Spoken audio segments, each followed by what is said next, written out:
স্বামী যে আমার জন্য গেছে বাজারে খাবার আনতে, সে যে এখনো ফিরে এলো না ঠাকুর। তাহলে তাহলে আমি এখন কি করি? আমি আমি যে ভেবে কোনো স্থির করতে পারছি না ঠাকুর,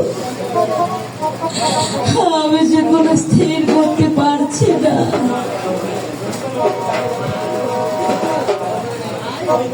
হাই ভগবান, এই সুন্দর মালা যে পেলাম, এই মালা যেন কার গলে ছিল? এই তাকে যে পেলে এই সব সম্পত্তি একেবারে আমি উইল করে দিতাম। ওই তো একদিকে মেয়ে মানুষ দেখা যায়। আচ্ছা, এই তাকে জিজ্ঞাসা করে দেখি সে সুন্দরী, তোমার কি বা নাম? এই তুমি কে? এই কি জন্য এই বনের মাঝে এসেছ? তোমার বাড়ি কোথায়? এই কেন ভাই তুমি এখানে এসেছো?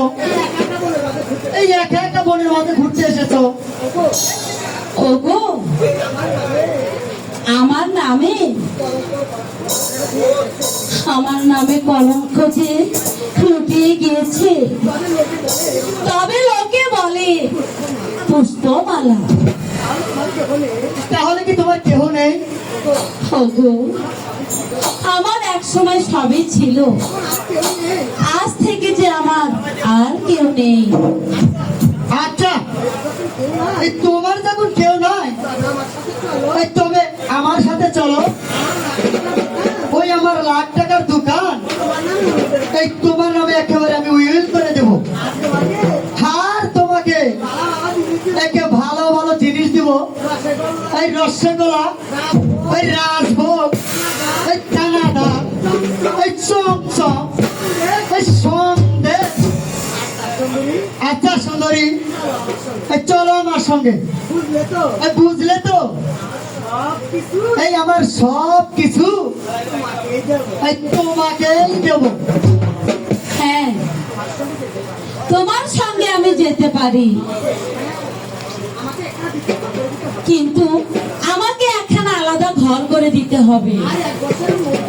আর 1 বছরের মধ্যে আমার সাথে তুমি কথা বলতে পারবে না এবং কি দেখাও করতে পারবে না।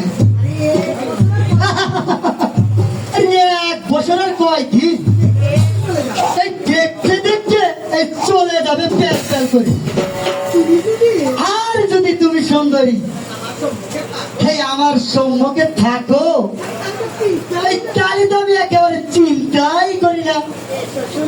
এই এসো সুন্দরী, এই যেখানে আমার ওই লাখ টাকার দোকান আছে, এই সেখানেই তোমাকে নিয়ে যায়।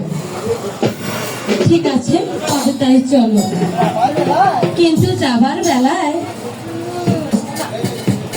না থাকা। চলো চলো চলো, তোমার সঙ্গে তাই চলো।